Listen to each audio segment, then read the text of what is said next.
I really do appreciate all of y'all coming out tonight. I knew we would have a good crowd. I've heard from many of you very excited about the project, so thank you for coming. We're going to share with you more information tonight about the project, and hopefully at the end we will have answered all your questions. If not, at the very end we'll have a time that we will have a Q&A session. We want to make sure we stay here until everyone has an opportunity to ask a question. So make sure everybody feels like that they were able to accomplish what they wanted to find out tonight. One of the great things about our country is we get to come and assemble like this in freedom. And one of the things that I always like to do anytime we come together is open us up in prayer and also pledge to the flag. There's many countries, many places that cannot do that. They do not have that freedom to do that publicly. I feel like that's something that myself personally I have taken for granted in many years in the past. I forget about those freedoms and that there's men and women that have given the ultimate sacrifice to allow us to assemble and to pray publicly and also pledge to our flag. So I think it's something that's very important for us to always remember. So if you'll bow with me at this time, I'll lead us in prayer. Dear gracious Heavenly Father, we just want to thank you today for this awesome, wonderful day that you've provided for us. And Lord, as we come here tonight to talk about some great things for Walker County, Lord, we just ask for your blessings on this event tonight.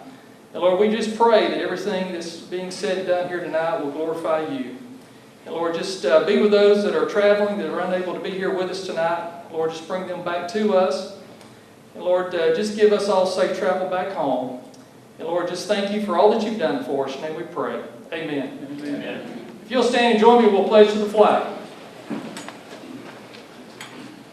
I pledge allegiance to the flag of the United States of America and to the republic for which it stands, one nation, under God, indivisible, with liberty and justice for all. Thank you. You may be seated. Okay, tonight we're going to try to address all of your questions through our presentation. So again, if you'll just hold all of your questions to the end, and we'll be sure and go through and answer everyone's questions. So what we're going to do, we're going to start off tonight. I'm going to introduce Robert Wardlaw. He's going to come up and speak to you next. Robert is the chairman of the Walker County Development Authority. And Robert has put in a lot of time and energy into this project, assisting myself and also being a citizen of Walker County, and has not been getting paid anything to do this. And I know he's put in hundreds of hours of working on this project since about February of this year. And so Robert is actually a business consultant where he goes into other marketplaces and does consulting for different businesses. And so he's been very much a blessing to me to have him to look at this deal and make sure that this deal is in the best interest of Walker County. So many times on deals like this, Robert's on the other side of the table, where he's trying to work on a development project for private industry. So having that experience and having him assist me through this project and to be an advocate for growth in Walker County, but also to make sure that we're getting the best opportunity for Walker County and making sure that everything, all the I's are dotted and all the T's are crossed. So it's my great pleasure to you tonight to introduce to you Robert Wardlaw, and then after he comes up, we'll introduce our speaker from Scenic Land. Thank you. Good evening, friends. I know at least half of you in here, and most have been to some of these development authority meetings. Each of those meetings are open to the public. That's another nice thing about these constitutional authorities, like such as our Walker County Development Authority. I wanted to introduce myself briefly, very briefly, and then spend a minute and just talk about what the Development Authority is, because most of the questions I get is they say, well, I see you're on that board. What is that? And I don't think people really even know what the Development Authority is and how it operates. But my background is in Coca-Cola. My family has been here for, Joan, at least 6 generations that we know of. We're Walker County people. My family was in the Coca-Cola business, and that's been my background. We had the operation in Lafayette that is now the Public Works Building and Joe Stock Park. When we sold the company to Chattanooga Coca-Cola, we gave that land back to the city of Lafayette for the Public Works and Joe Stock. But that's where the Coke plant was, and a lot of you know that, and some of you probably don't. After we sold the plant, I went to work for the Coca-Cola company in different places around the country, in the Atlanta, Athens market, and then into the Corpus Christi, Texas, when we being the Coca-Cola company, bought the family bottler in Texas. We, the leadership group, went with them to bring the Texas bottlers to the Georgia standards. And I was a part of that team, and then from there into San Antonio, working out of the Dallas market unit, Austin, El Paso, and all the little towns in Texas. And some of you know there are a lot of them. And then from there into Montgomery, Alabama, into that market. And included in that is most all of Alabama. And into the Mississippi, New Orleans, Louisiana market with Coke. And then I'll give one real brief personal comment here, and that is my mom, when she got sick, and I told the Coke company all along, I said, when she needs me, I'm going to be there. And I retired as a young man, came back home where I want to be. And now I'm a business consultant. But I want to give you one quick disclaimer. I don't accept business consulting jobs from any industry in our county, at least for as long as I'm involved in representing you as a recruiter of industry, because you can see the obvious conflict that can come right up with that. If you're accepting business consulting with people that you're trying to bring in, you can't. You guys know you can't do that. I don't own any property anywhere near or around this project. If I were sitting in your chair, I'd be wondering, does he have an angle here? Guys, I don't have any angle. So I've been doing this around the country in different places, and I've always wished we could get an opportunity for ourselves that's set up to generate significant revenue. I always wished we could have one for ourselves right here. And I am in support of this project. Mr. Horton, I met in February. Don't know him, have no idea, have never met him before in my life. So there is no kind of, well, I want to help and all, but I just now met him in February for the first time. So we do have an opportunity here. And I hope these facts that are going to be presented tonight, I hope brings everybody to a point where at least most people want to make these potential investors feel welcome and to come here and us to get the benefit that we need. We ain't got a lot of money. And we need it. We need revenue. The Development Authority is a constitutional authority established by the state of Georgia. It is independent from Walker County. They do work together, but it's a separate entity. And your Development Authority consists of 6 board members. And I'm going to tell you how that board gets picked. The Walker County gets to choose one person for that board. The past commissioner, Ms. High School, she chose to represent herself there, the county, and Commissioner Whitfield has chosen to represent the county with his one appointment. The city of Lafayette gets one appointment to that board, in which that's why I'm on the board. The city of Lafayette asked me to represent the city on this board, so that's why I'm there. You don't get voted there, you get appointed there by the mayor and council of your city. The city of Rossville has one appointment, Mr. Jim Cole. That's at the pleasure of the mayor and council in Rossville. The city of Chickamauga is represented by Evan Parrish. The city of Chickamauga gets one appointment. And there are 2 at-large appointments available. And that rounds out the board of 6.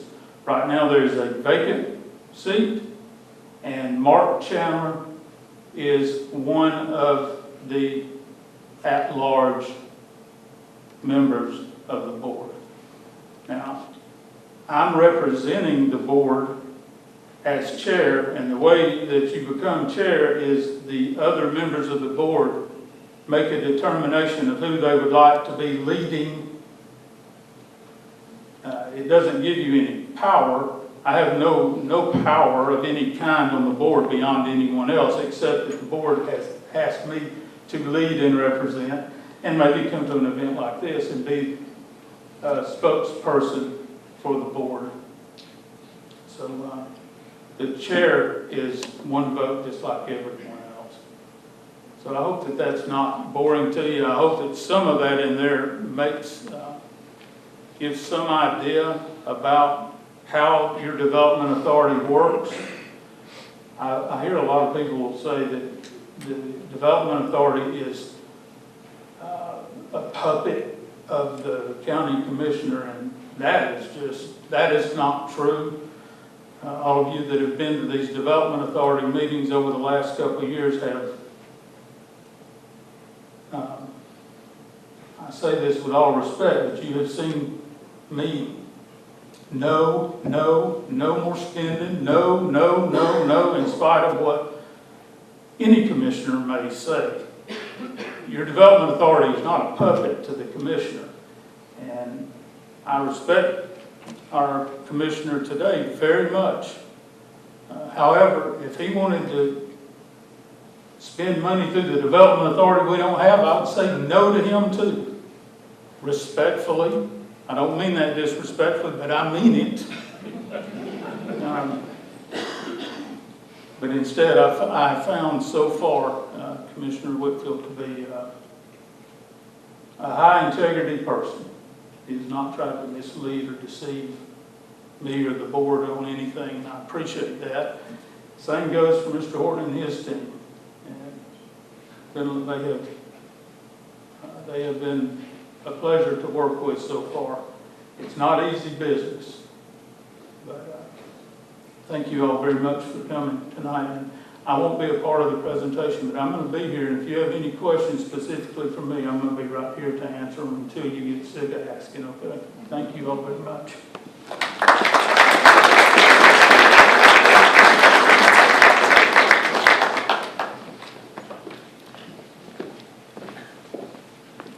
Thank you, Robert. Robert's been a great leader on the Development Authority, and all the members very much respect him because he's not afraid to say no. But he knows a good deal when he sees one, and he's telling us all this one's a good deal for Walker County. Back early into the campaign season, got a phone call from Dwayne Horton, and he asked me if we could have a meeting and talk. And he wanted to talk to me about this project. And so some of you have seen in social media that I've taken some criticism because I had an awareness of this project and looked at the details of this back months ago.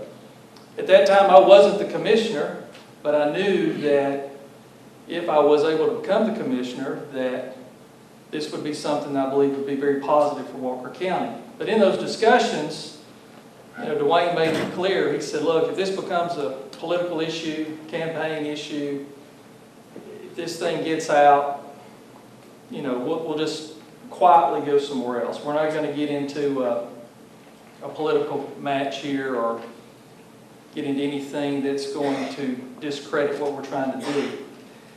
And that showed to me a lot of credibility and a lot of self-confidence with Dwayne.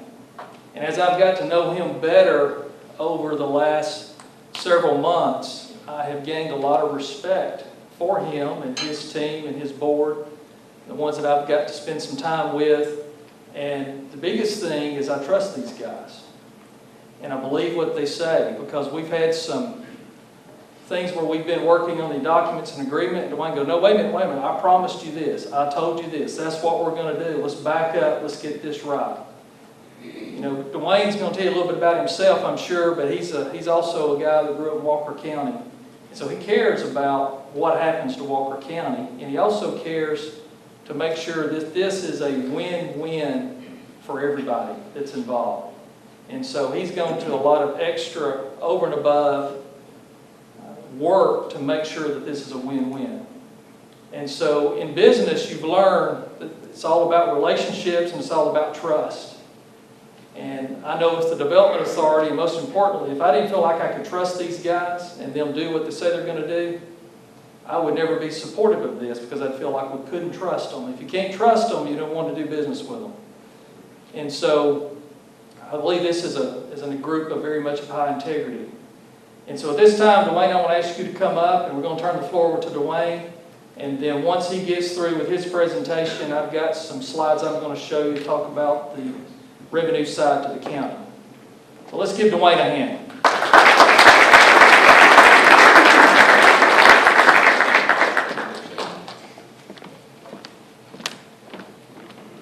Hey, thank you for the opportunity to be here tonight.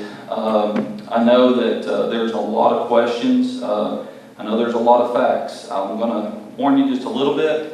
This presentation is a little lengthy because of the number of questions that we've seen, things that if I was in your seat, I'd want to know. There's probably going to be some things in here that aren't in here. Feel free to ask questions afterwards, but we're going to go ahead and get started and go from there. So agenda tonight, we're going to go through introductions, tell you a little bit about ourselves, talk to you about my perspective of Walker County. You may have a different perspective, but I want to share with you what our perspective is individually and as a team. Talk about the project location, give you a project description and the components that are part of it. Talk to you about the team that's really behind this and pushing this forward. The benefits to the community, why the economic development incentives are needed to do this project and to move it forward. We're going to end with the feasibility and why this project is feasible, and we'll work financially with everyone working together. And then at the end, we'll have, after the county slides, we'll have discussion and Q&A at that point in time.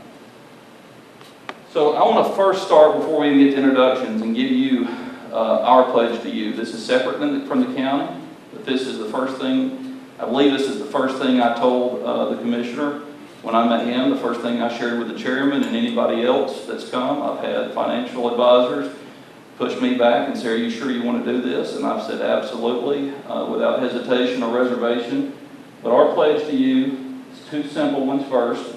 There's more that we care about, but these are two simple ones. There'll be absolutely no existing tax revenues will be used by Scenic Lane Company or even requested from Walker County to build this project or support this project. That is an absolute pledge. I'm making it to you. And I'm making it in front of two people that represent you. If something's different than that, it will be corrected. If you read or see something different than that, you come back and please verify. But that is an absolute pledge that will not be, the project will not happen before we violate that pledge. Second, absolutely no financial guarantee or obligation of repayment will be provided by Walker County or requested from Scenic Lane Company for the project. So we're not going to take any of the existing money, and at no time will the county ever be responsible to pay for something we're doing. That's as simple as I know to make that. We can answer more questions on that later. Let's talk about the current situation very quickly. We absolutely have no debt on this property. We're debt-free. Everything that's been invested, the other owner of the property up there is completely debt-free. We've got choices and options with what we can do with this property. We've been holding on to it for a long time. We've been patient. The investors that I represent have been extremely patient, and we'll get into some of that as we go forward. But there's not any debt. There's not any rush on our part, other than there are time issues out there that are driving this beyond ourselves. Walker County has incurred substantial debt. This is prior to this administration. That is true. So we're debt-free. The county has debt. For me to take any money from the county would not make any sense on the front end. Walker County will benefit from the economic development of this private investment, and we'll show you how that's going to happen. I do want to address what may sometimes be the elephant in the room, and that's the previous effort that was made on this project. We went to trial over this at the end of the day. I had to sign something saying I would only disclose certain information. So you may have some questions about the previous project that I will not be able to answer, but I'll share this with you. The last time around, we were working on this project and a competing project came up. Before that competing project came up, we had funding from BB&T Capital Markets Group utilizing the Recovery Zone Bond and Build America Bond program at that point in time. We had it secured. We had it in hand. This project was financeable last time under the same conditions I just shared with you, which was still no money from the county or any guarantee from the county. The other project did require money from the county and a guarantee from the county. Ours did not. Our previous project, we had a fully executed franchise agreement from Starwood for their luxury collection brand. We had to terminate that to deal with some other issues. They told us at the time when we wanted to move forward that they welcomed us back. There's been phone calls. They are one of the ones that we were reconsidering getting this. But at the point in time, this will be a branded, nationally recognized hotel, resort conference center on Lookout Mountain. There's a lot more to it, but we'll go on. The previous developer had over leverage. He had a lot of debt. That's been cleaned up now. But he was rushing because he had some financial issues at that point in time. The original project concept that we put together was stolen at that point in time. I have complete confidence that's not going to happen again or I wouldn't be back up here. The acts were so bad that we had a law firm out of Dallas, Texas take this case on a full contingency and represent us. At a jury trial, the acts were so bad that they won punitive damages from a jury, with a jury watching this trial for 6 weeks, nearly 7. I was personally on the witness stand 10 different days through the trial. Compacted, it was probably 8 solid days I was on the witness stand for this project. It ended up being the largest jury in Hamilton County. My investors ended up getting their money back. They didn't make any money off of it, but they got their money back. And they had a decision, do we go do other things, which they were pushing for. I asked them to reconsider and let us take another look at this, depending on how things played out. So financial expectations, just reconfirming, 0 risk from the county, 0 debt from the county. Private, 100% of the risk is on us, 100% of the debt's on us, or equity, or anything else that goes with that. So introductions. Personally, I was born and raised here in Walker County. This is home, it will always be. I attended Cedar Grove Elementary until it shut down, which is in the middle of the cove. I grew up just off of Highway 193, running through Macklemore Cove, looking up at the mountain, working on the farms, shopping at some small stores at the time.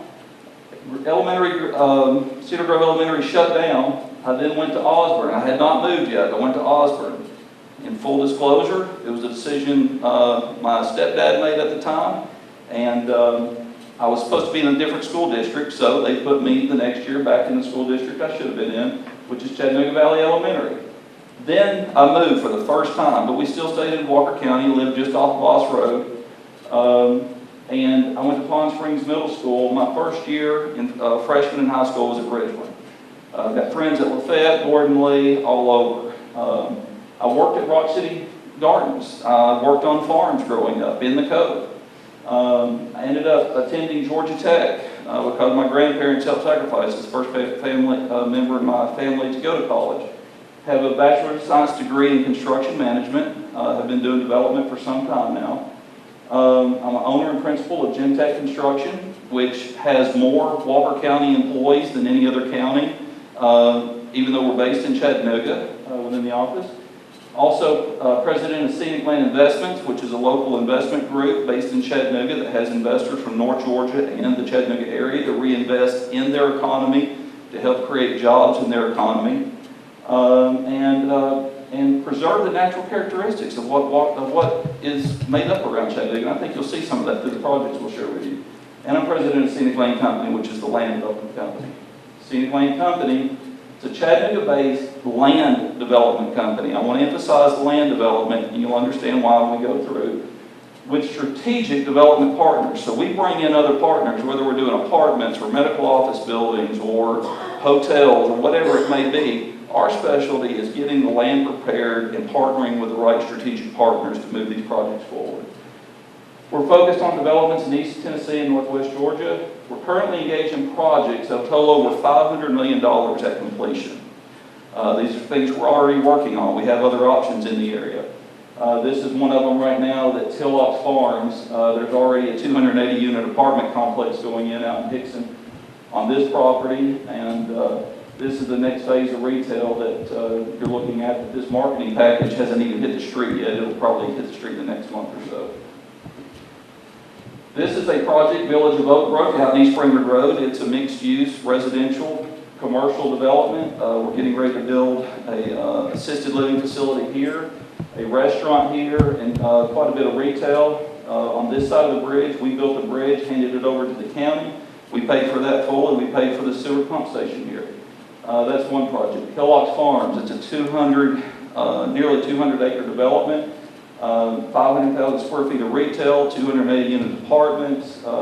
This project in itself is probably $250 million worth of the work that we're working on right now. This is a beautiful picture of the property. It's a farm. It was somebody that was in their family farm for many years, and they asked us to work with them to help preserve this property, but generate the highest and best use for the community that it was in as well.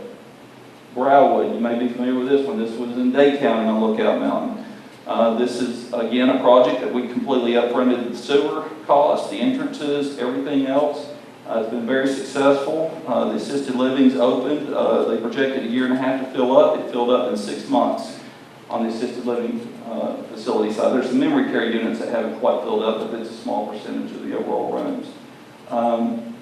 Very, very wonderful project, and I'd encourage you to go visit that if you're not aware of it. This is a piece of property that we own also in Day County.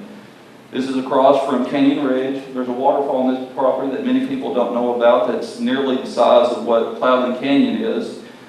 We don't own the waterfall itself, but we own both edges of the waterfall and have access to the waterfall to partner with what we're working on this project. Some of this property is also in Walker County and connects. Which brings us to our other property holding, which is Canyon Ridge Resort. This is an existing property. Most of it's in Walker County, some of it's in Dade, but the part that we're going to be talking about today is completely in Walker County. We also have a number of other opportunities that we're looking at right now where families and owners have come to us, large landowners, and asked us to help create a master development plan and bring in the right partners to work with and develop their property. And we have a number of considerations that we're looking at, and my board is asking me to pursue. But let's talk about Walker County. We're re-engaging here because this is where I'm from. I have a passion for this project, but I do have a group of investors and a board that I have to report to that ultimately make decisions where we deploy that money. Because of what we've done, they've given me the opportunity to go down this list and see if we can keep making accomplishment after accomplishment on this project, and we can go through those, and we're very happy where we are right now, and it's been amazing, actually, how many people have come alongside to help support this project, make it work out. Now, what I'm getting ready to share with you, this isn't necessarily going to find in a study somewhere. This may not be your opinion, but this is my opinion of the strengths and weaknesses of Walker County. Anytime I go into an area, I have to decide what's the best use for that land development, what can be done here. Sometimes it's residential, sometimes it's commercial, sometimes it's some combination of both. Looking at this project, or manufacturing even, looking at this project, and Walker County as even a whole, there's tremendous natural beauty and topography here. There's proximity to major markets. We'll show some maps and talk about that in a little bit relative to other projects. There's accessibility from those major markets. We'll discuss that in a little bit. Existing tourism destinations that already exist here in Walker County that aren't fully capitalizing or helping enhance those destinations to capture money here in Walker County. Competitively low sales tax compared to Tennessee. You're at 7, they're at 9.25. Some weaknesses. The same thing that's a strength on the geography and topography is a weakness. It's kept interstates from coming through. You don't have a direct, we don't, I'm going to be careful with that. We do not have an interstate connection here in Walker County. So manufacturing, access, or anything else, the other counties that surround this area have a competitive advantage on manufacturing for that reason. No direct access to interstates, limited rail access, no direct access to navigable waters, and there's debt as well. So there's little opportunity to spend money. You look at what Hamilton County or Chattanooga did to get Volkswagen, how much money they put up front to get that. That's not an option for Walker County. I recognized that before I even walked in and talked to anyone about this project and knew that it wasn't going to happen. So we had to figure out a way of how we were going to move this project forward with that understanding. So here's industries of economic impact. Again, this is my opinion. If you disagree or have other thoughts, happy to it. May be wrong somewhere, and happy to be corrected on this. Let's see. So retail. First of all, you're at an advantage because sales tax are low. But there's limited access to get for the other markets to get into. You either got to go through St. Elmo or through Rossville or come over the mountain. There's not really great access for retail to attract other markets in. Demographics to some degree because of the income tax. This is a reality. This is my opinion again. There's things I'm going to show the commissioner may have other thoughts on or others in this room. But a lot of the demographics are moving. The higher income producers, doctors, lawyers, not that there's not here, not that I haven't been here for many years, but a lot of people move across the state line because there's not an income tax, where there is an income tax in Georgia. So the fact that there's not enough available dollars to develop retail more here is an issue. Logistics, we've talked about the limited access. So if somebody can get to the markets quicker, that's a benefit. There's not interstate connection, and there's not a through rail. We have spurs, but there's not a through rail that keeps continuing through Walker County. Manufacturing, again, the income tax divide that causes an issue. New manufacturing, they had to pay their employees, they had to pay their management, they had to pay income tax. Tennessee's at an advantage on that compared to Northwest Georgia. There's limited access. Again, low wages. We want to help raise those wages. If you do look around, Walker County does have some of the lower wages compared to the metropolitan service area, but we want to help raise that, and we'll show you how we're going to do that. Services, whether it's any type of service. Again, you have low sales tax, but there's limited access to get here. And again, people to serve that have very high disposable income that can support great services. Well, let's talk about tourism for just a second. And before I even tell you what my thoughts are, the state of Georgia created a Tourism Development Act because they say that tourism dollars are some of the best money in economic development that comes in, because people aren't staying there and putting their kids in school. People aren't staying there necessarily using up medical facilities and other things. So you get a lot of revenue for a little investment on this front. And the state has created an incentive that they're using statewide that we're trying to help bring dollars to this part of the state. You have to have a project to do that. They're not just going to give it to you. But this project helps recruit dollars back from the state that's already going to other parts of the state. But because of the limited access, that's a benefit to us. When we show you some of these other locations, no one wants to hop off an interstate and be at the resort. They want a little bit of a drive, but they don't want too far of a drive. And you got your Goldilocks here. You've got, the perfect scenario. We don't have a direct interstate connection, so we don't have loud noise. You go up to Dade County and you look off the mountain, you've got manufacturing you're looking at. You've got highway noise that you're hearing. You come over to the Walker County side, because of the topography in the cove, it's a nice, serene, beautiful setting that's protected. A lot of it's already in preservation, and farmland. You don't have a through rail for noise and manufacturing. You don't have the sales tax advantage is an advantage. Low wages. And again, I'm not happy about that. But you do have wages, and you have wages that are going up to Tennessee and earning. It'd be nice to create opportunity for growth and bring those jobs into the county rather than them continue to go outside of the county, and raise the wages while we're doing it. The terrain is a positive in this instance as well, and there's limited development. That's a positive at this point in time. But the other areas are so overdeveloped, people don't want to be next to a retail center, next to a manufacturing, next to anything else. You've got the perfect amount of conservation and preservation with infrastructure and access to make this project and accessibility to market to make this project move forward. Walker County tourism assets. You have Lookout Mountain. You have Rock City already. You have Cloudland Canyon. Even though it's in Dade, is part of Walker County, they don't have the ability to capture anything yet. To help capture something that's an asset to them in a neighboring county, and you benefit from that. Little Lake Land Trust. Again, some of that's in Dade, but a lot of that's in Walker County as well. Chickamauga National Park, many visitors. Crawford Pigeon Mountain Wildlife Management Area, a lot of visitors here. But it's really in a remote part of the county that there's not a place anyone can stay if they want to. It's truly a treasure if you're not familiar with it. And I grew up, again, looking up at it on one side and looking up at Lookout Mountain on the other side. Macklemore Cove and Mountain Cove Farms itself. And you also have something else many of you may not have heard about, but you've heard of the Appalachian Trail and people hiking the Appalachian Trail. There's another trail that's gaining a lot of momentum. It's called the Great Eastern Trail, and it's an alternative to the Appalachian Trail.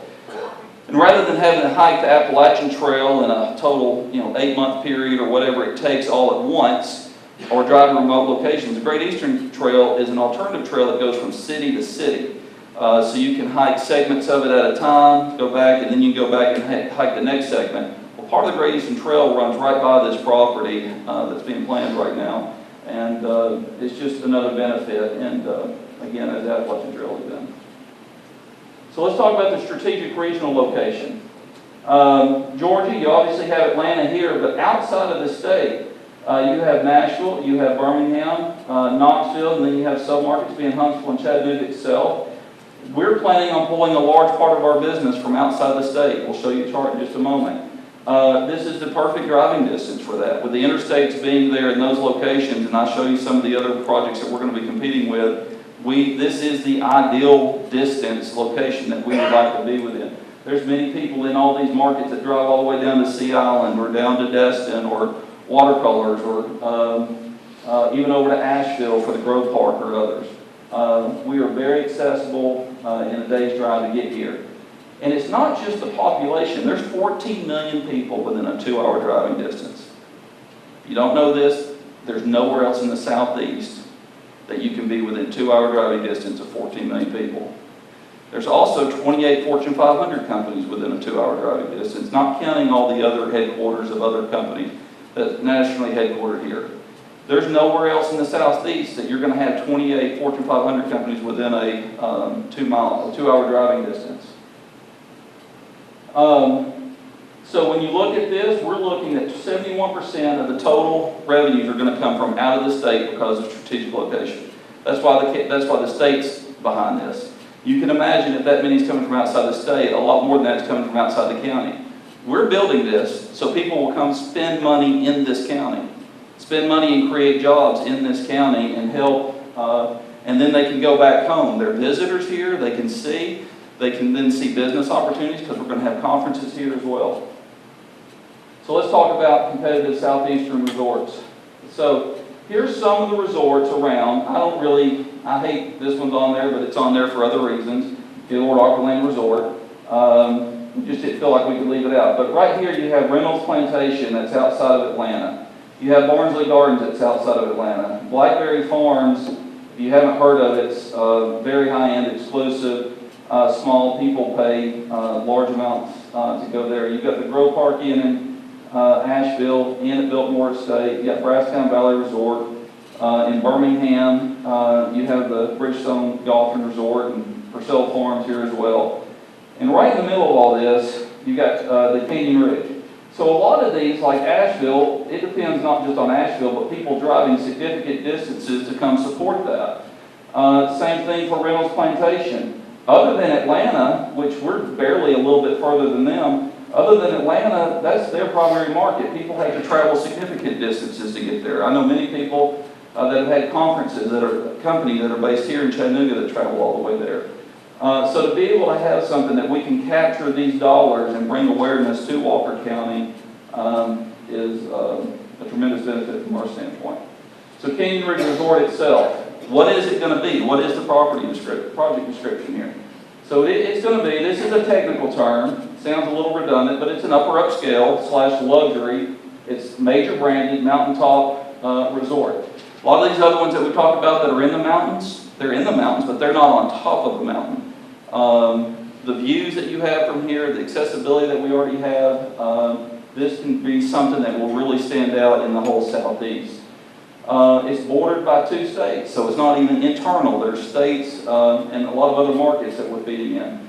You know, within 20 minutes of 3 interstates. You know, I didn't correct this. There's probably 1 interstate that may be closer to 30 minutes, but 20 to 30 minutes within 3 interstates.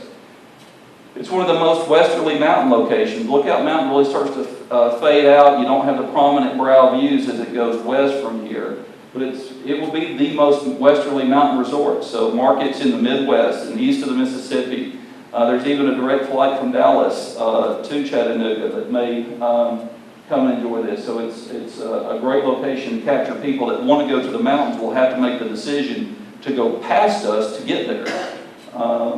Dramatic mountaintop golf course that already exists. Oh, sorry.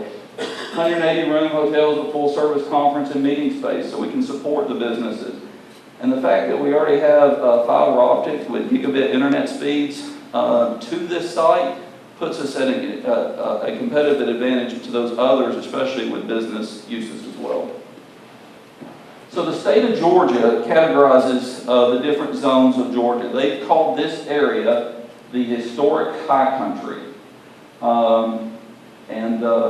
This historic high country, so this is the Northwest Georgia Joint Development Authority right here. The black line is what they call the historic high country. Over here you have Brasstown. Down here you have Reynolds. You have Callaway Gardens in the south. You do have Barnsley Gardens that's right, off the interstate, probably nearly as far as we are, or not further. That's done well here, but it's not a branded, full-scale conference facility with everything we have. But it's done well with being the limited draw that it has as well. So this is an image looking over Macklemore Cove, probably near the middle, maybe just a little bit closer to Pigeon Mountain. Looking back at the brow, and you can see this point that comes off right here. In the distance, you can see the hotel located right there. So in this location, there is an upper brow shelf that this hole right here sits on the upper brow, and then it runs this way and wraps around here. This hole, and the hotel are on a lower brow shelf. So this project will not stick up above like Covenant College or something else has. This is one that's settled down within the mountain, built. We don't want to take away from the natural beauty of here. We want something that builds on it, that is reflective of the natural beauty and helps capture that. And we have a nationally recognized design team that has helped accomplish that. This is an aerial view. This looks imposing. This is created more for marketing. No one will ever see this view unless you're flying over in a helicopter. This is not the view you get from the mountain. That's why we really created some of these other views here. But this is lighted up a little bit more to help with the marketing purposes. This is setting on the terrace.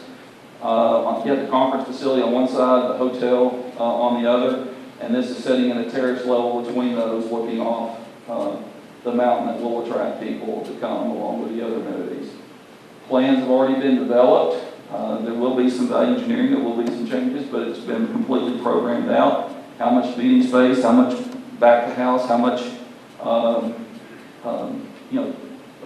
restaurants, dining, hotel rooms, sizes and mix. Again, there'll be some tweaks to it, but all of that's already been thought through and worked out in the feasibility studies. The components of this, so there's private components, or typically private components.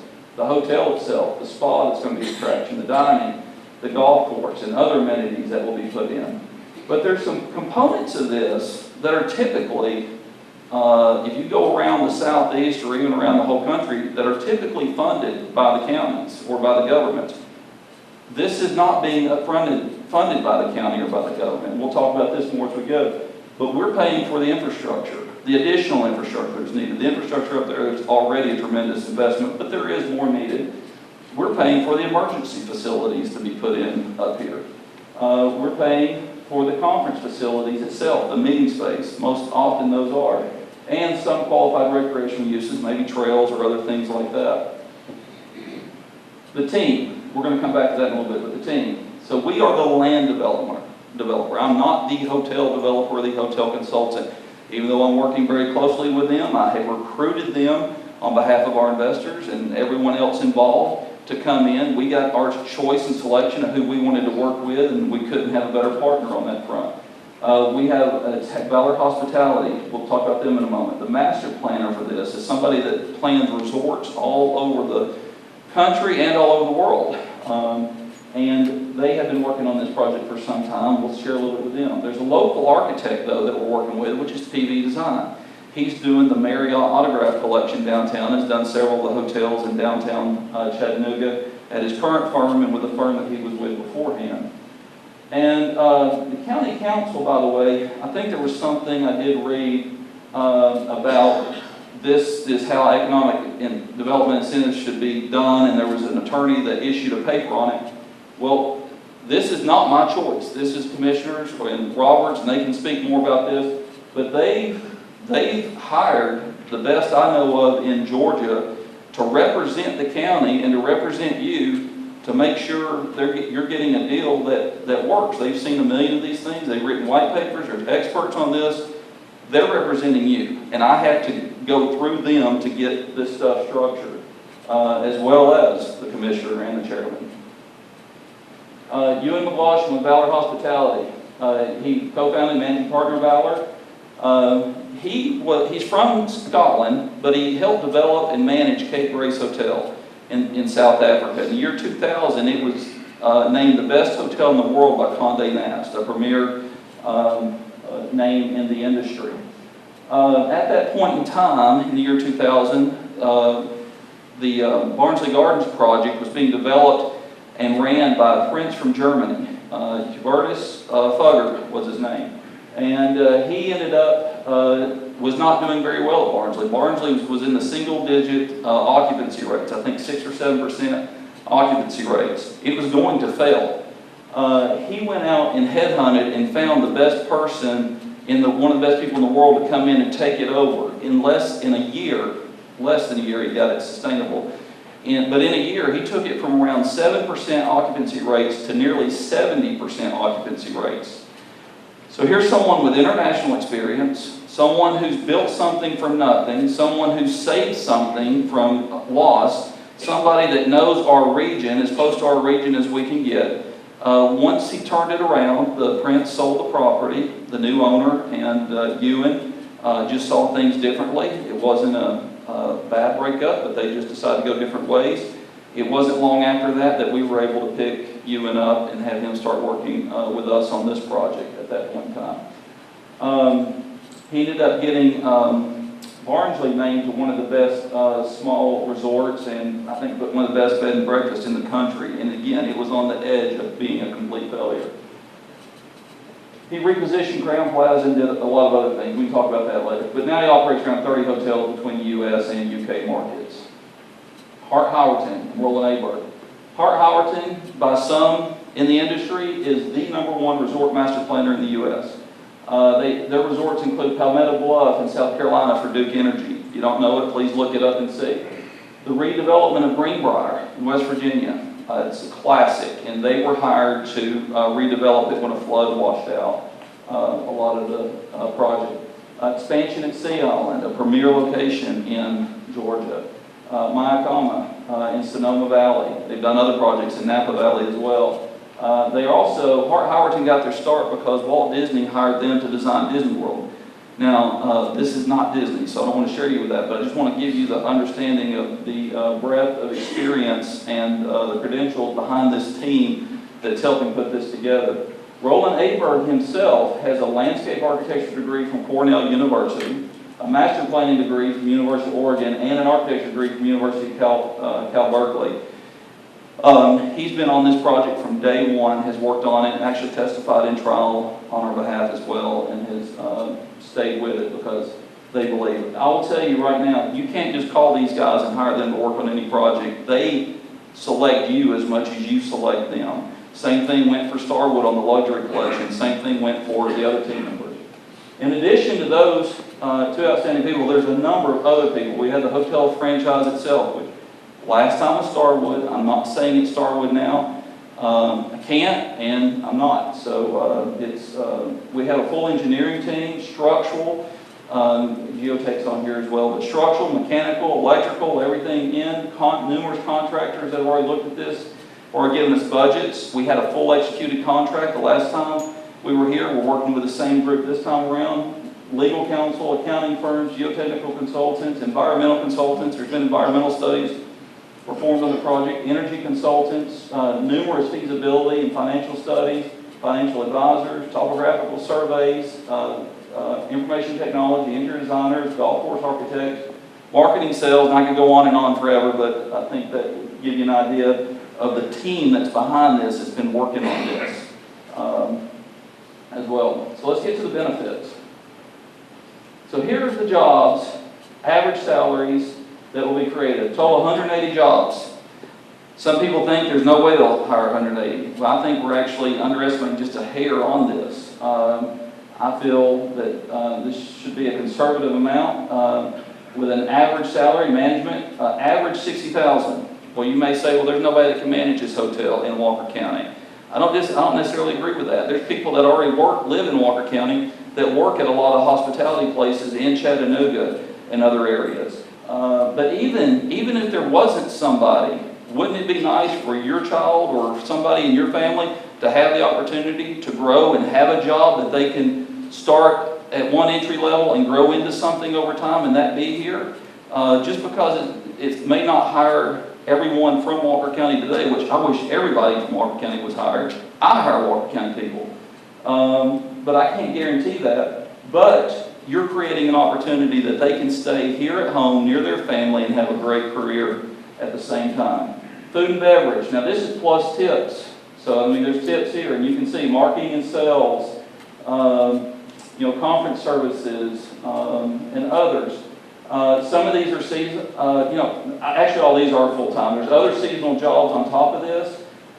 There's opportunity again for tips, and I think when you average this together, this is definitely raises the average wage in Walker County very well. At the end of the day, although there's 180 people that will be directly employed by the project, there's a FedFit study. This is a nationally, federally branded, put together study that community developers work with all the time. We've already had one performed. And it showed, in addition, not in addition to the employee, but including the employees we're hiring, they're showing another 110 jobs will need to be created to support this project. None of us exist on our own, and it's the same for this project. You utilize other businesses and services in and around the area. This hotel as a whole is going to be utilizing and using those. Whether it's purchasing from existing farmers on food or working for trail and tour guides or any number of things. Employing contractors, employing service technicians to service the place after it opens as well. Projected annual payroll per FedFit is over $10 million per year in jobs here. Now let's talk about jobs for a second. I need to talk about this.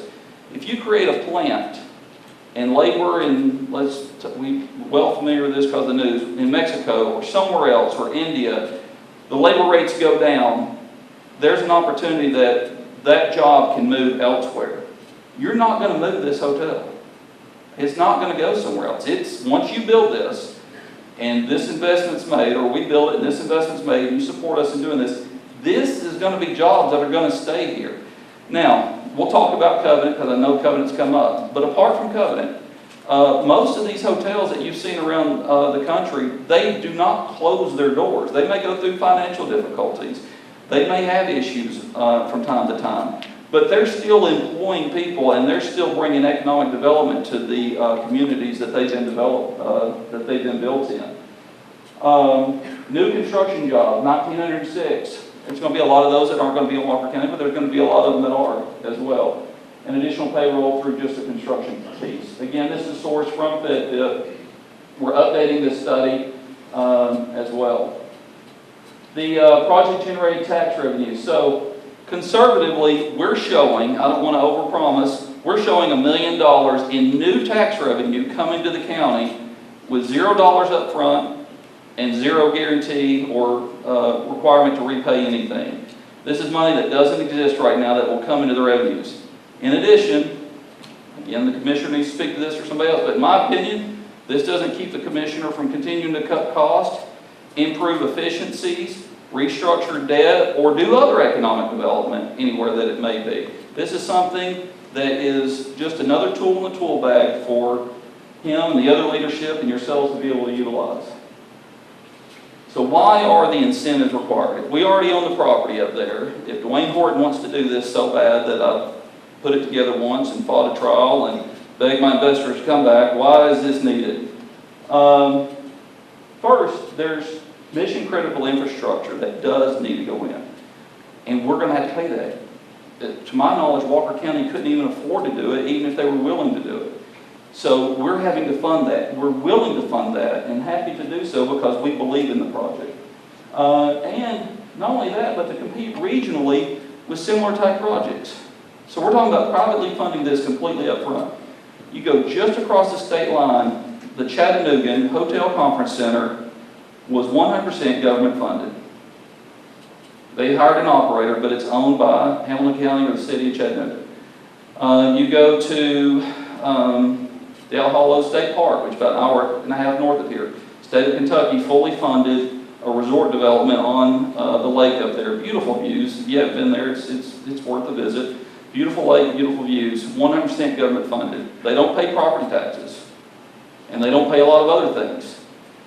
So we're trying to create, and then there's another one, Brasstown Ball, that was completely funded by the state of Georgia. So the state of Georgia has taken money from all across the state, and they built a project on the other side of the mountains in North Georgia. So here we are trying to bring a development in and have a way that fully funded privately, and if it works out, we get reimbursed for the infrastructure investment and the public components that we're paying for privately up front. Which is the age-old adage. What comes first?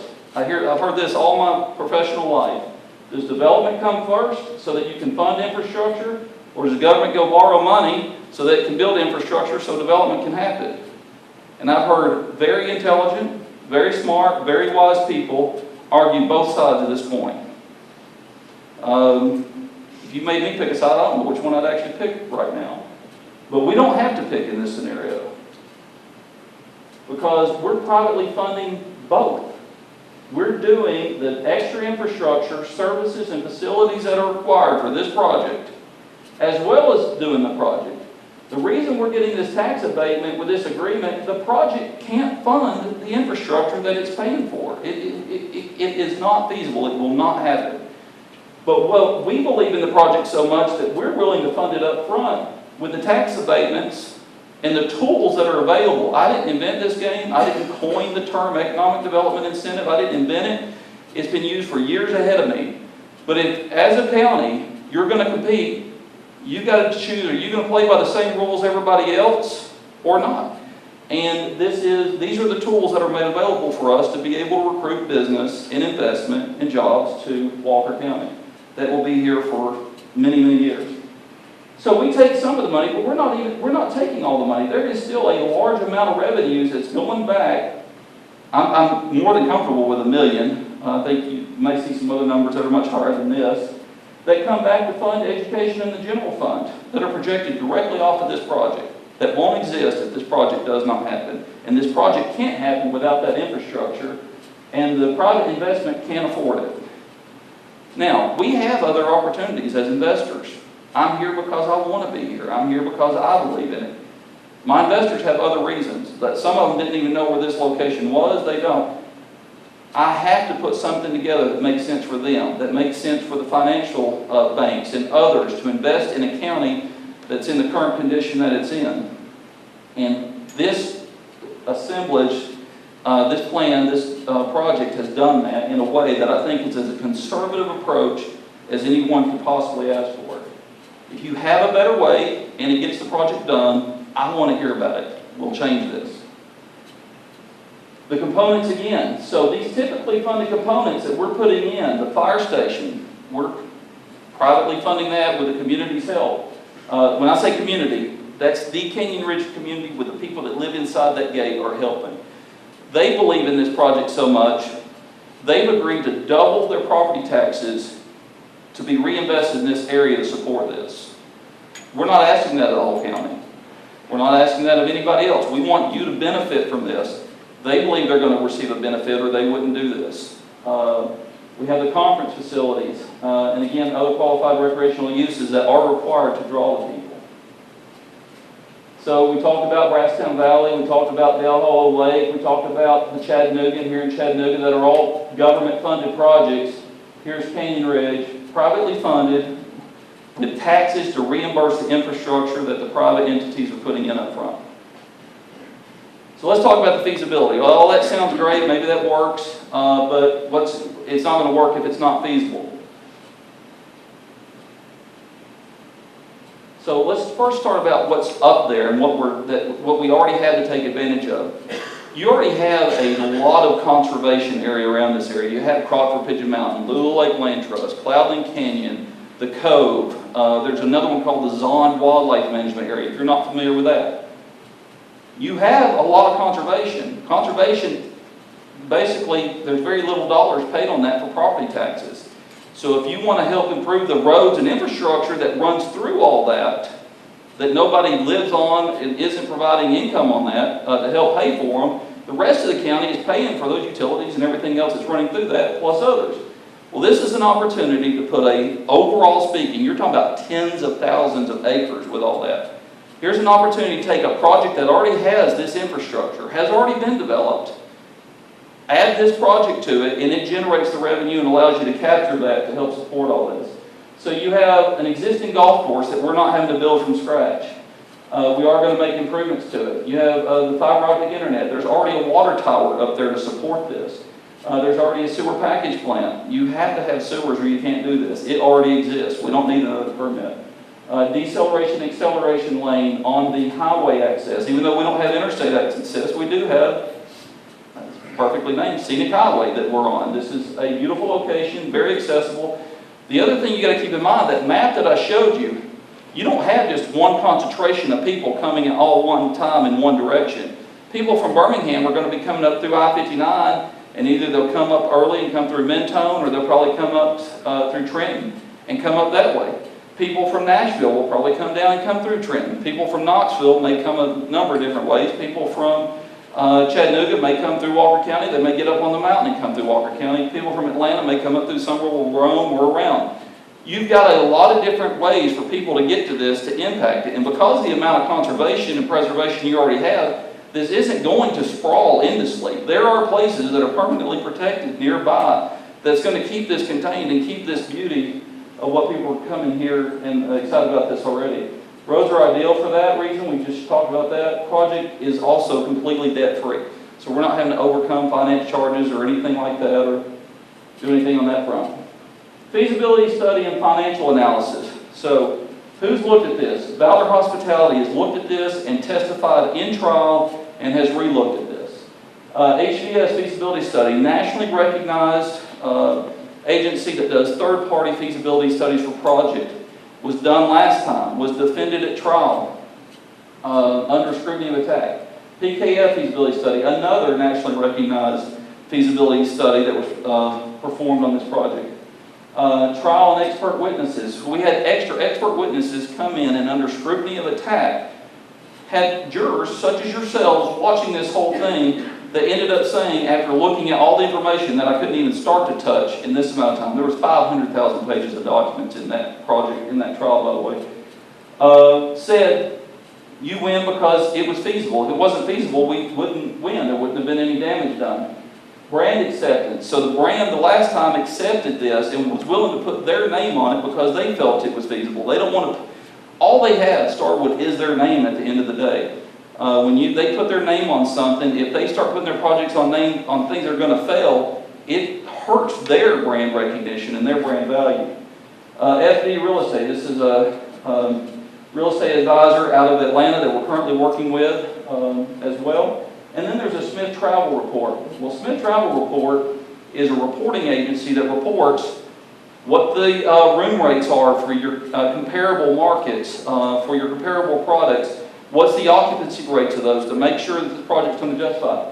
HVS, PKF, the trial experts, even brand acceptance, they all factor this in and look at this, and we just had this study updated within the last 6 months. All of that worked together. There wasn't like this big discrepancy, there was little ranges, but every one of those justified a $280 a night average daily room rate for the project and an occupancy rate of 60 to 70%. Now, there's a lot of us that think it's going to be a lot better than that, but I can't prove that. I can't get anybody to believe it other than what all these other experts are saying. That's who they're relying on. I'm a land developer. They're relying on the experts in this industry and the people that are going to be managing this and overseeing and responsible for it as well to make sure that works. So what are the requirements for the success of this? Having an experienced team. We've done the land development. They've done the hotel development. They've done the resort development. To bring that team together and work together. To have proximity to the marketplace that we have. We're in better proximity than any of those other ones that we showed you previously. I do want to go back and look at some in a second. The natural beauty of the place, the major hotel brand. A lot of those aren't even major branded hotels. A lot of them are boutique or specialty brands. Existing infrastructure is already in place. It's been proven feasible as much as it can be. We had it done last time with financing put together, fully funded. We had it justified at trial, and we now have people already looking at it and have already started the underwriting process. And we're investing a lot of money that will be out the door that doesn't make sense if we didn't believe this as well. The fiber optic, it's not a requirement for success, but it sure does help to be able to say that we have this access for businesses and others. And then a collaborative effort on part of everybody. And so far today, with the understanding that everyone's going to work together at the end of the day, my investors have been supportive of this. We first of all just mentioned it to the commissioner, and I didn't even ask him would he support it then. I just said, if we work on this, I don't want to do it if you're going to say no. I don't want your approval. You can't even give your approval till you get in office or anything like that, or support of it. I'm just meeting with you now because I need to do a lot of work to be ready for it when and if you do get in office, so that we can move this thing forward at that point in time. There wasn't some grand discussion of how everything was going to be done. I just needed to know if he was going to say no, there was no reason for me to spend a year and a half working on, or a year or so working on this. So while he was doing that, we were doing our part making it work. First thing that happened, we went to the landowner that owned the golf course and asked him would he be willing to give us a 1-year option on the property so we could go put this work together. He said yes, I'll take the property off the market even though he was willing to sell it, ready to let it go. He said yes. We then went to the community and we said to the community within the gates of Canyon Ridge, will you be willing to double your property taxes to help support this project? We had 2 meetings with them. The first meeting, every one of them at the end of it raised their hand, and non-jokingly, but we laugh about it, some people raised both hands in that meeting that they wanted this project. We then went to the Development Authority, and we presented it for the first time. I had never met with many of the, I don't think I'd met with anybody on the Development Authority until we went to that meeting other than the Commissioner himself. And we had unanimous support for them. Oh, they raised both hands, and they ended up signing a petition back on the Special Tax District. They signed a petition with the Commissioner present asking the Commissioner to double their taxes. So we had the vote, and we had a petition signed asking them to do that. Some of them were here, a few. Then we went to the County Development Authority. They were on board. We've gone and made sure it was proven financially feasible. We've lined everything else up. We had to go talk to the state of Georgia. We just found out, this may be news to some, the state of Georgia did greenlight us on our pre-application to move forward. From my understanding, they've never turned down a project that they pre-approved. I can't say that definitively, but to my understanding and knowledge, that's correct. So that was a big deal and gave us the confidence to go ahead and move forward on the purchasing of the additional assets. So, again, we already own this property. Let me tell you what our investors had already done when the trial was over last time. They were ready to walk away from this project. They donated half of our land holdings to a charitable donation located here in the tri-state area, and they were ready to donate the rest of it. So much property had already been conserved in the area, so much property had already been preserved. People do that for a number of reasons, and we've been successful in other projects, and they thought that probably the best use of this land would be to do nothing and use it as a charitable donation. They already donated half of it. they were ready to donate the other part, that they were willing to give me this amount of time to put this together. This was not a foregone deal. We have other opportunities. If we wanted to spend this much money, we have other people that would gladly accept it. I have constantly pushed Walker County, even though there's been a lot of reasons not to, but at the end of the day, everything has come together in really an amazing way for this to work. So everything that we need, we have, and that's the end of our presentation. So I'm sure, as I said, as the Commissioner said, they've got a couple slides they want to share with you, and then we'll be happy to answer any questions or address any comments. So thank you very much.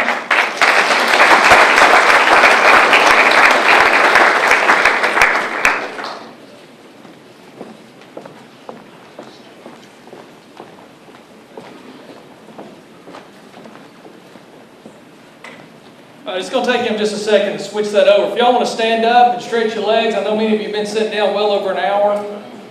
And it'll be good to stand up for just a minute.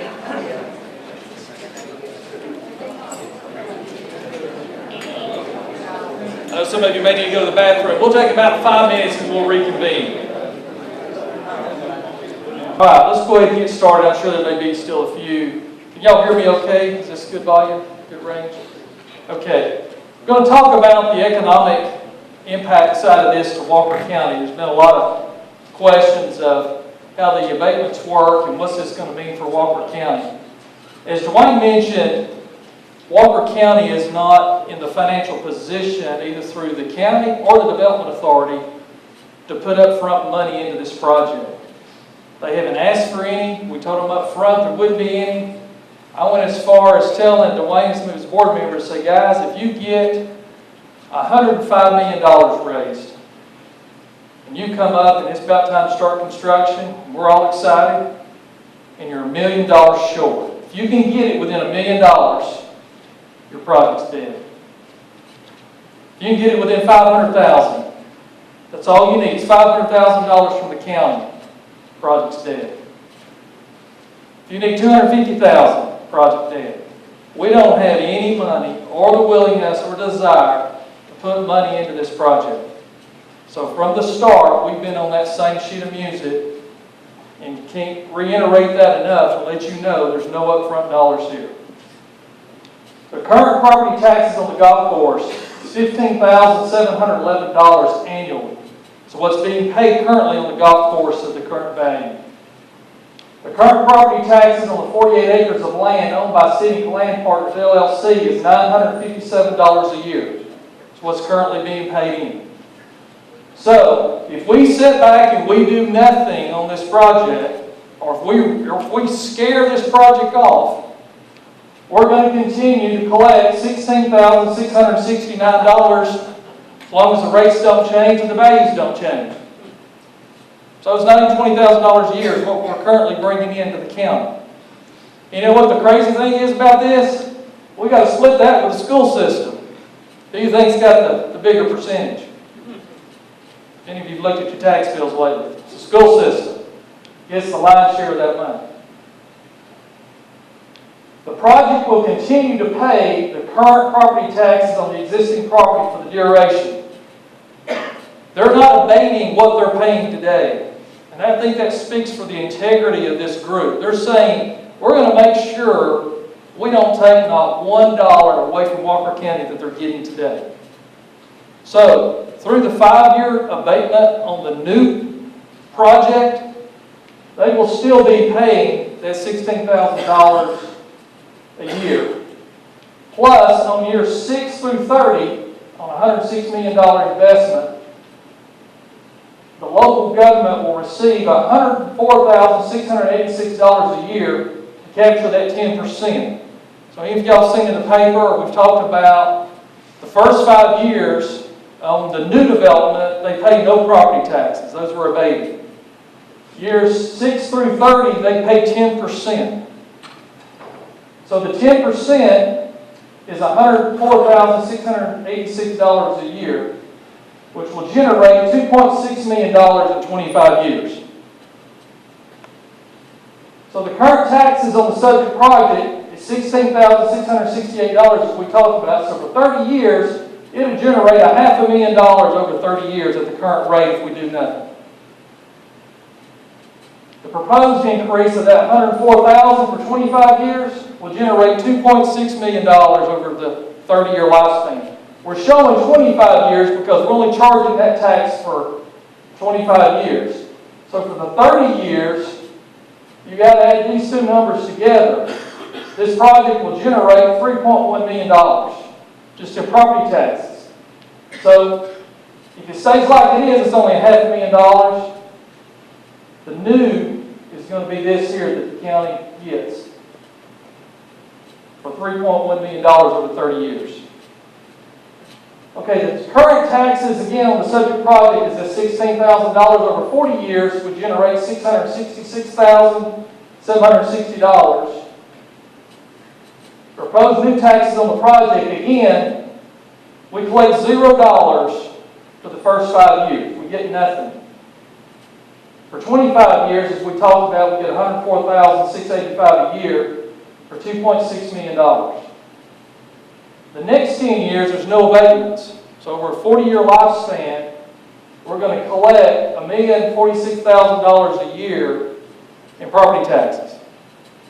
So you can't look at this project as just the first 5 years. What I've always told you, you've got to do long-term investments. What we're trying to do here is make a long-term investment in Walker County. So it's always giving and it's always reaping. We don't want to go in here and jump into the market and jump right back out. We want something that's going to be sustainable. And as Dwayne mentioned, you can't take that hotel and pick it up and move it. You can't take those jobs and go elsewhere with it like you can in manufacturing. The likelihood of that facility being there long term is very, very good. And when we get into that year 30, we're going to leave a legacy here for our kids and our grandkids that's not there today. But remember, we're only bringing in over 40 years. If they don't do this project and tax rates and values stay the same, it's not even going to bring in $700,000 over 40 years as it sits today. Okay, next slide. So the total property tax revenue over 40 years is $13.752 million over 40 years. So what's going to come into local government? Or 40 years as it is, remember we just showed you $666,000. So what this project is doing and what we're trying to do in county government is we're not thinking about tomorrow. We're not thinking about next year. I'm not thinking about the next election. We're trying to think 25, 30, 35, 40 years out. Because that's one thing that's been missing from this county is this long-term thinking. It hasn't been done in a long time. The long-term thinking that's been done is how much debt can we pile on the next generation. And that's why when you see the financial audit in a few weeks, you're going to see a certified financial audit with over $70 million in county debt. Okay? And so there's not been this type of long-term thinking in this county when it comes to the local government. So, sales tax revenue, that was just property tax. Now we're going to talk about sales tax a minute. Estimated projected annual revenues for this project is $22 million a year. The state gets 4% of our sales tax to run state government. Locally, we only get 3%. So we're going to generate annually $660,000 in sales tax just off of what their projected sales are for 1 year. The FedFit study projects a 1.3 times economic impact factor, which will result in a projected total sales tax increase of $198,000. Again, this goes back to the study that they've had done. When you bring in a project such as this, what's the impact of the sales tax? Because when you bring these people into the community, they're spending more money outside that project. And so you've got a tax increase that's another $198,000 on top of this number right here. Hotel excise tax can be used for tourism marketing. It will be $770,000 a year that will be generated, that will be designated in a county fund, that will be managed to do marketing for Walker County. to try to bring people here. So, got a question about the Ironman race. Who pays for all that? Do y'all know how Walker County gets reimbursed for the emergency services and the personnel that we put into Ironman? Our local people being paid overtime and the extra staffing through emergency services and 911. The Chattanooga Hotel Motel tax. That's how they reimburse us. It means so much for Chattanooga to have that event. They're willing to take their hotel motel marketing money and reimburse Walker County and the surrounding areas for the personnel costs to make that event happen. This right here is almost a little over $750,000 a year, folks, that we'll be able to use to market and promote Walker County. So some people say, well, what are you doing for the small businesses? I call this the mall effect. What malls want to do, you got to have some anchor stores at the mall. And those anchor stores allow the little smaller shops to set up. And so they do the big advertising in the anchor stores, and then the smaller shops come in. If we're doing $770,000 a year in marketing about Walker County, what do you think is going to happen to the local businesses around us? They're going to increase. That's part of the way we're going to get that sales tax increase. We can't just sit back and say, build it, they'll come. We've got to help promote it, and we'll have the funds that it's new tax dollars. These are all new taxes that's being paid for by the visitors. If you don't go up there and stay and use that facility, you won't be paying this tax. This will be paid for by the people that come and use the facility to help us reinvest once again into our community. So, when you break this out over 40 years, and again, you've got to look at this as a long-term investment. Property taxes be over $13 million. Sales tax of just the 3% is over $26 million. The FedFit impact study of that additional 1.3 times impact of sales tax is another $7.9 million. The tourism marketing hotel tax is another $30 million. So we've got $78,872,460 over 40 years that will come to Walker County because of this project. So, when you go to the next slide, again, 40-year project projection. Without the project, we're going to get $1.8 million on the existing taxes that are coming in up there now on the golf course and the land that they own. When you annualize that out, that's $46,000 a year annualized over 40 years. With the project, the total revenue of the $78 million, you annualize that out over 40 years, you've got almost a $2 million financial impact annualized over 40 years. Now, yes, you have to annualize that out over 40 because, remember, the first 5 years, they get an abatement on 90% of those property taxes. So you've got to take that into account. But again, we've got to start thinking 25, 30, 40 years out. We've got to be thinking about not straddling and leaving our kids and our grandkids with this $70 million worth of debt. That's not what I want to do. When the previous administration took office, there was $11 million in debt. Now there's over 70. I want to turn that, and so when I leave office, they can say, hey, the Whitfield administration put something in place long-term that will help fight that debt down to one day get this county completely out of debt. And here's the beauty of this. We can do this with other people's money. This is not using all your money. So by having something like this, and I've heard people say on social media, well, hey, that project up there, that's just for the rich people. I say, thank you, Lord. Bring them in. Because what do rich people do when they get out of town? They spend crazy amounts of money. I want to go up and shake all of those hands and say, welcome to Walker County. Please leave your money here because we need it. Folks, this right here will do it for us, don't you think? Now, I like what Zig Ziglar says about money. He tells us, money's not everything. Okay? But get this. It's right up there next to oxygen. You got to have some of it. Okay? And so, yes, we could have taken this project and we could have gotten real greedy. Okay? Dwayne's team could have got greedy and they could have come in here and demanded these things. Because they could have put this together and say, look, but if you don't do this for us, look what you're going to lose. That's not the approach they took. That's not where we are in this. In order for this to work, as he put in one of his last slides, we've got to have cooperation. We've got to have local buy-in. It was an amazing thing when I went to that homeowners association meeting. I did know a couple of people there, but the other 70 plus people that was there I'd never seen before in my life.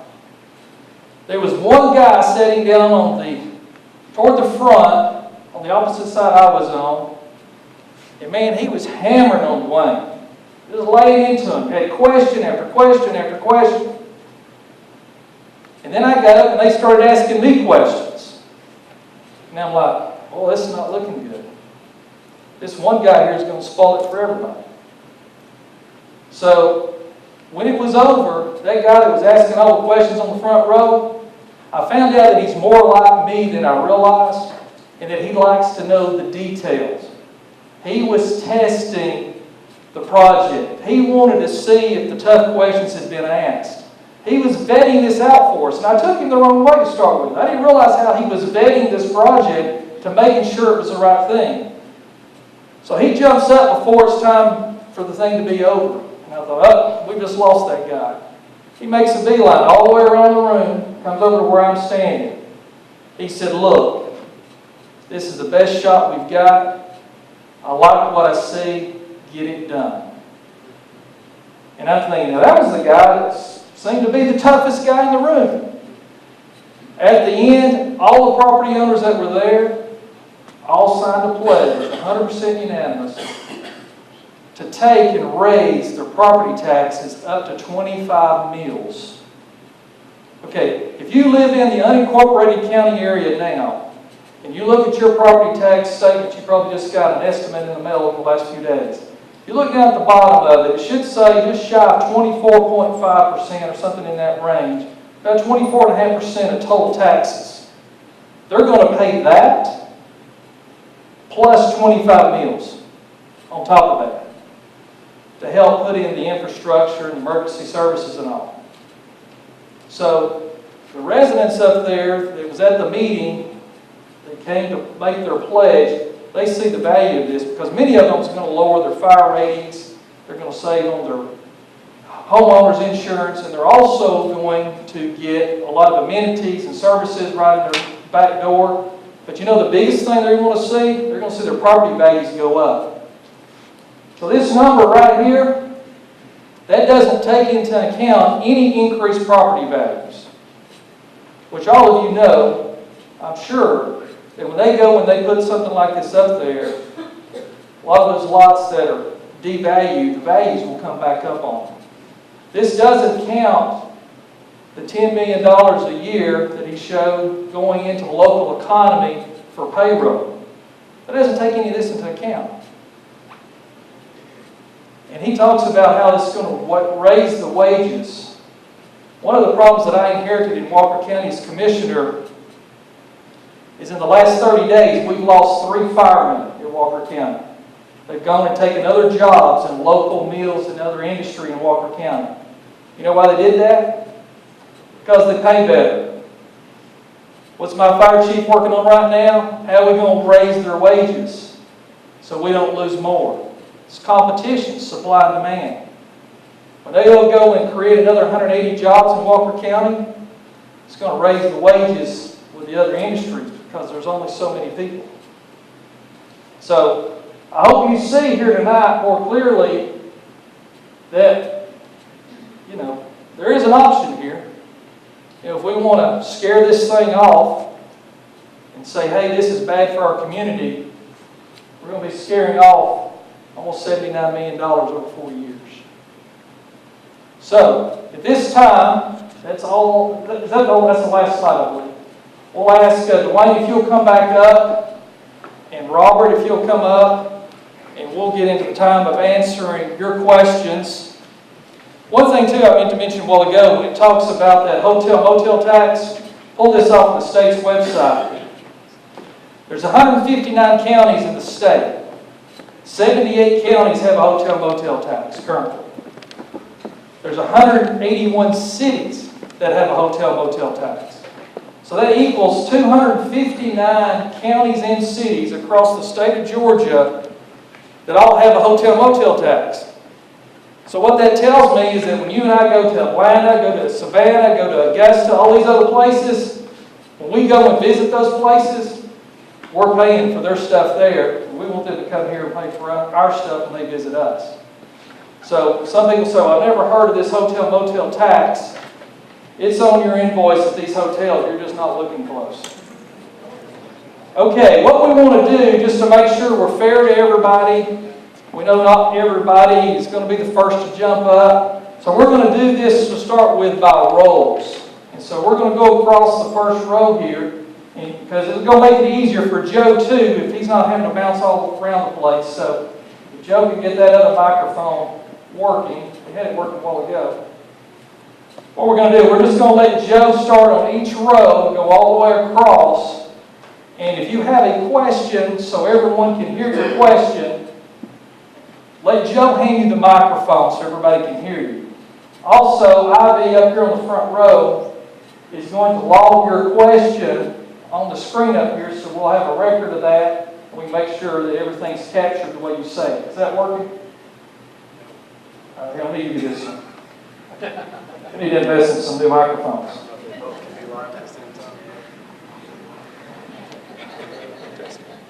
All right, so that really is working. Is there anyone here on the front row that would like a question? I'd like to add real quick, we're going to write down your questions as they're asked. Make sure we're going to, we've got a frequently asked question page on our website already. We want to answer every question that we can, so we're going to document this while we're going through it. Appreciate it.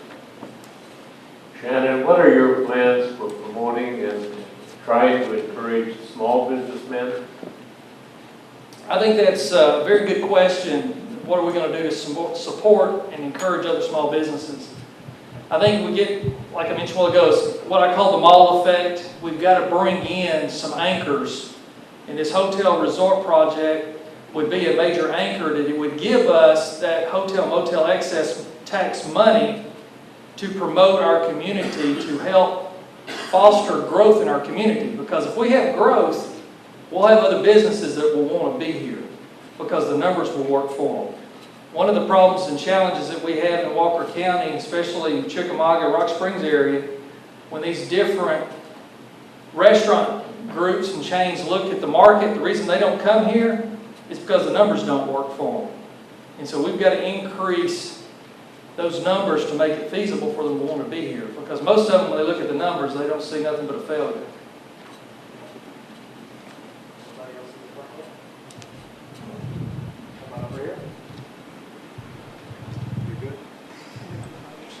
This row. He's good. It's good. Going once. We'll cycle back through because you may think of something as someone else asks a question. This is more of a statement than it is a question because I'm a homeowner of Canyon Ridge. And as most people know, in the homeowners up there, we bought because of the golf course. The beauty of it's one of the best, most beautiful golf courses I've ever played. And we paid a lot of money for our property at that time. We paid a lot of money to build homes. And when all this thing in the hotel was proposed, and kind of everybody said, oh, great, this is going to happen. Then when it all fell, excuse the language, to hell in a handbasket, we were very lucky that the golf course was taken over by a fellow named Darryl Mims and kept the golf course going. But there's actually been no building up there. It's been very frustrating, and we just accept that, almost this thing was going to become a cornfield, and you've taken the best, like I said, the most beautiful golf courses in Georgia or around, and so that's kind of back into why we supported this thing 100%. And just to let everybody know how we feel about it as homeowners up there. So, Yeah, good point. If any others have a statement for or against the project, this would be the time to do that as well. You don't necessarily have to have a question.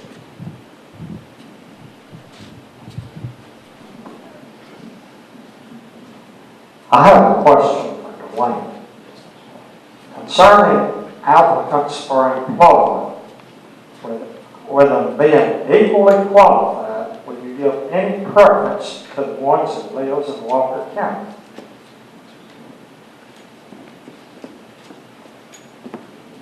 I think I heard the question, I don't know. Preference to Walker County if they're equally qualified? Yes. I'll do everything in my power to have a Walker County citizen get that job. I mean, I still have family and friends that live here in Walker County. I mean, my son was visiting with another family here today.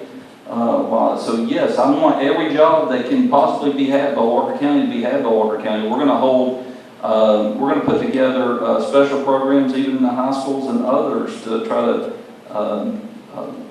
mentor, intern with us on seasonal jobs as we're going.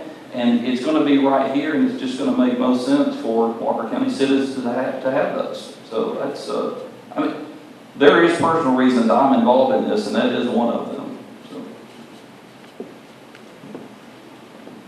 I have two questions.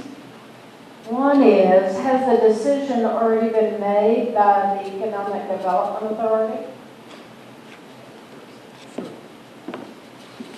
The decision has been voted on for the memorandum of understanding in cooperation with the project, that we as a board agree in principle to that 30-year abatement schedule.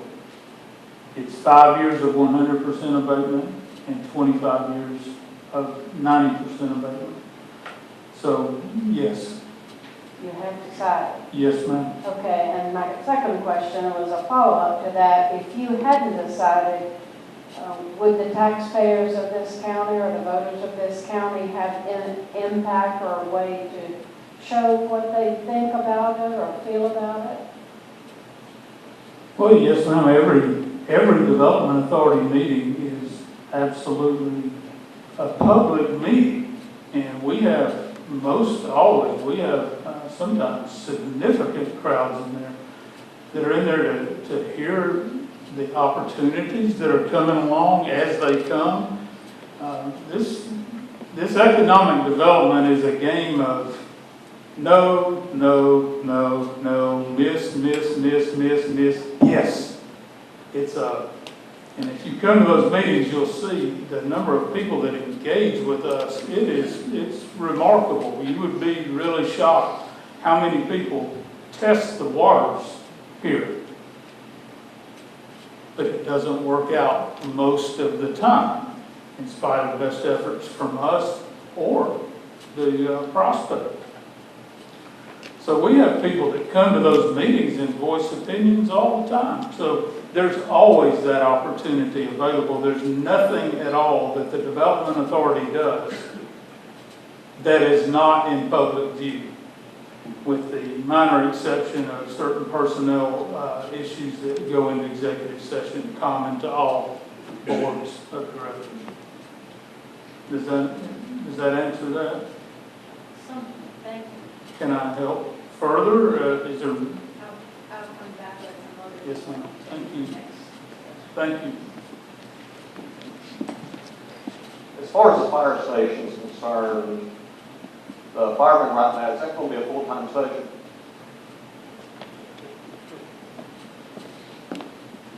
It will need to be a full-time station with a hotel guest and everything there. Day one, will it be full-time? I don't know, but by the time the hotel opens, it will need to be a full-time Okay, station. me checking with friends in the fire department since I was previously with the sheriff's department, you're looking at firemen working 12 on, 24 on, 48 off, with a matter of having 4 shifts, either 3 or 4 people per shift. Okay, with their salaries, tax packages, what's going to be the cost of the station plan?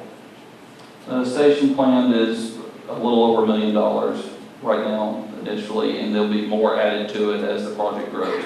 Will the taxpayers of Walker County be paying for the firemen's salaries, packages, plus the station? No, we're paying for, well, we're upfronting the fire station cost. We're paying that in this $106 million project cost. We're getting the project built. We're even putting the equipment in. As far as the personnel, it will probably start off as a combination, Shane probably can speak to this more, with what you're doing on the other location on the mountain. But I can't answer exactly how that part's going to be funded on the services, but the revenues will already be coming into the county on the other tax revenues before that would happen. So the upfront prices be coming from you, but who reimburses y'all? Or where's that money coming from? The tax abatement agreement that we worked out for us to be able to make the original investment and get reimbursed through the project. Okay. As well as the special tax district that the community is up there has agreed to increase their taxes by too. A portion of that will fund that also.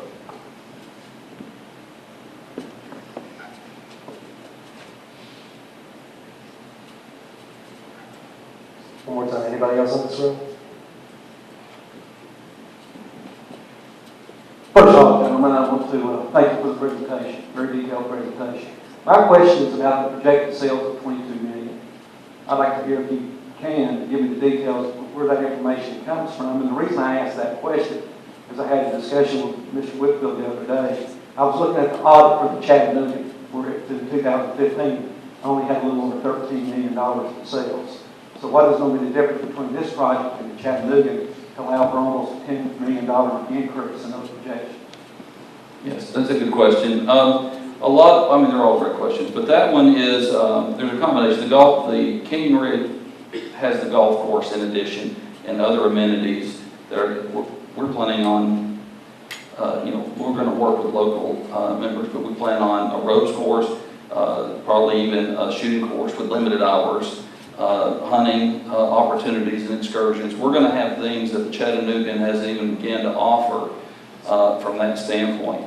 Plus, when people come to the Chattanoogan, they don't always eat at the Chattanoogan. They'll go to the other restaurants in the surrounding downtown environment. We'll have somewhat of a captive environment. When you go to a resort, they expect you to capture and provide for those meals and food and beverages and everything else on site. So in addition to the additional amenities, the activities, by the way, I haven't even ran that comparison, but I think it helps support what we're doing as well. And capturing more food and beverage revenue at this location, that's how that's made up.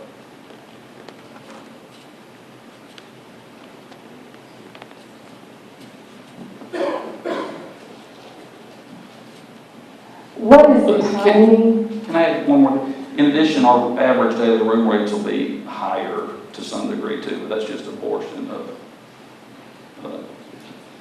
A couple of questions. One being, should this affect the taxes of the homeowners or other businesses in the area? And also, what is your timing on this? We do anticipate, I need to paint the picture again of where this is seated. This isn't in some area that's just surrounded by a number of property owners or property paying individuals. A lot of this is conserved land, protected land already. The majority of the people that's going to impact are the homeowners themselves. Their property values, I think they're expecting them to go up. They want them to go up. And they're willing to even pay more property tax to get that to happen. But this isn't something, because of the location of it, it's going to have a minimal impact on somebody that isn't necessarily looking for their property values to go up. So just because you're next to land that's paying very little, I mean, one of our neighbors is actually the Little Lake Land Trust on one side. And when you come off the mountain, the same economic gain won't be in the valley as it is on the mountain. And since this is a confined geographic area, there is the ability for property values to go up, but I don't think it'll be, it won't be something anybody will regret from my understanding looking at. But if you have other thoughts, I'm happy to. Time frame was the second part of the question? Timeline. We were not expecting to be where we are with the financial side until this fall. We already have one group that has already began the underwriting process. I don't anticipate we'll just take our first offer for the remaining of the investment on this project. But it is possible we could have something within the next few weeks. If not, I won't be discouraged by it. We're making investment already. We're going to begin working with the homeowners on advisory committee to start making planned improvements up there. But if everything goes well, we may be able to break ground this time, a little bit earlier than this time next year, is what our goal and plan is. But we're in this for the long haul. We've been here for many years already, and with the agreement and everything that's being said, if it doesn't happen this year, we're here until it does happen. I can't tell when the next skirmish or war or some macroeconomic deal is going to impact this, but we've made it through the recession, we've made it through this trial, and with everyone working together, this will happen.